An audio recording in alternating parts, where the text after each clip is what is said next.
Hello guys အားလုံးပဲမင်္ဂလာပါကျွန်တော်ဒီနေ့ကတော့ကစားသမားရဲ့အကြောင်းတွေကိုတင်ဆက်မပေးတော့ဘဲနဲ့ကျွန်တော်ကြည့်ဘူးသမျှအချိန်မှာအကောင်းဆုံးပွဲတစ်ပွဲဖြစ်တဲ့ Morrison နဲ့ Vitali တို့ရဲ့လဟန်တော်ဝန်လူပွဲကြီးကိုပြန်ပြီးတော့ဝေဖန်လီကန်လောက်ချင်ပါတယ်ဒီပွဲကတော်တော်ကြီးအကျိတ်နဲ့ကြီးခဲ့ပြီးတော့အပြန်လည်းအနိုင်ပွဲရင်းနဲ့တော်ကြီးကိုမှကြီးကောင်းခဲ့ပွဲဖြစ်ပါတယ်ကျွန်တော်အနေနဲ့ Vitali ရဲ့ aggressive style ကို Morrison ကလုံးဝ defense ပြသွားကြီးကိုလေးစားဖို့ကောင်းပါတယ်။ဘရာလိုပဲစဉ်းစားကြည့်။ဘွေးမကွာကစားသမား2ယောက်။တကယ်မတူတဲ့ကစားသမား2ယောက်။ပြီးတော့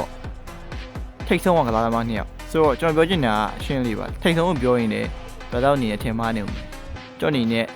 လက်ဟန်ထိတ်ဆုံးကိုပြောတာပါ။လက်အခုလက်ရှိလက်ဟန်မှာ Vitali က1 Morrison က2ပါ။အပေါ်မတိုင်ခင်က Morrison က1 Vitali က2ပါ။ပြီးတော့ဘရာတော့အနေနဲ့လေအရင်အဝန်းစင်ပွဲကြည့်ဘူးကြမှာပါDevalari နဲ့ Levan တို့ရဲ့ပွဲကိုပဲကြည့်ပါအပြတ်တက်ယူကွာနေပါတယ်ဆိုတော့ right hand ရဲ့ top 1လူပွဲကြီးကဘယ်လိုပြောရမလဲပြည့်မှုကောင်းတယ်လို့ကျွန်တော်နေထင်တယ်လက်ဟန်းမှာကြတော့ Vitali နဲ့ Morrison ကတကယ်နေလည်းမတူကစားပုံကစားနေလည်းမတူတစ်ဖက်က defensive ကို RPP ကစားတယ်တစ်ဖက်က aggressive လုံးဝ attacking ကို RPP ကစားတယ်ကစားသမား2ယောက်ဆိုတော့ပွဲကထင်တဲ့အထက်ပို့ပြီးတော့နိုင်ခဲ့တယ်ပြောအနေနဲ့ဒီနေရာမှာ Vitali ရဲ့အားနည်းချက်တွေကိုအတိထားမိရပေါ့နော် Vitali အနေနဲ့ Proration မှာကစားသမားတွေနဲ့တွင်တိုင်ပတ်တယ် Michael Todd နဲ့ပွဲပဲကြည့် Michael Todd ရဲ့ Kiro Move Proration ကမာရဲ့အတွက် Vitali အနေနဲ့အစပိုင်းမှာတော်တော်ကြီးကိုတိုင်ပတ်ခဲ့တာဆိုတော့ Devalari နဲ့ပွဲကြရင်ဘယ်လိုနေမလဲမသိဘူးပြောချင်တာ Devalari ရတော့ Proration ရတော့တော်တော်ကြီးကိုမာတယ်ပေါ့နော်အဲဒါကြောင့်ဒါပေမဲ့ဒီပွဲမှာအဓိက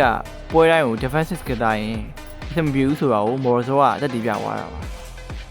Vitali ရဲ့ aggressive style ကြောင့် Morrison အနေနဲ့အကောင်းဆုံး position မရဘဲနဲ့ဖြစ်ရင်ဖြစ်တယ်လို့ defend လိုက်ရပါတယ်အဲ့ effect ကတော်တော်ကြီးကိုတက်ရောက်မှုရှိပါတယ်ပထမပွဲမှာမတိတာပေမဲ့နောက်ပိုင်းပွဲတွေမှာ Morrison အနေနဲ့တဖြည်းဖြည်းနဲ့ကျလာပါတယ်နောက်ထပ် Soju တွေကတော့သူ့ရဲ့ elbow injury ရသွားပါတယ်အဲကြောင့်နောက်ပိုင်းပွဲတွေမှာဘလို့မှ Vitali ကိုမချင်နိုင်ခဲ့ပါဘူးဘယ်လိုပဲဖြစ်ဖြစ်တော်တော်ကြီးကိုကြီးကောင်းခဲ့ရပွဲဖြစ်တာတော့အမှန်ပါပဲအခုချိန်မှာ Vitali အနေနဲ့ Dynamics ရဲ့ level ရောက်ပြီလားလို့မင်းတို့ထုတ်တဲ့လူများပါတယ်ကြောအနေနဲ့ပြောရရင်အခုချိန်တော့မရောက်သေးပါဘူးဒါပေမဲ့ချက်ချင်းတော့ရောက်မှာပါအားလုံးကျေးဇူးတင်ပါတယ်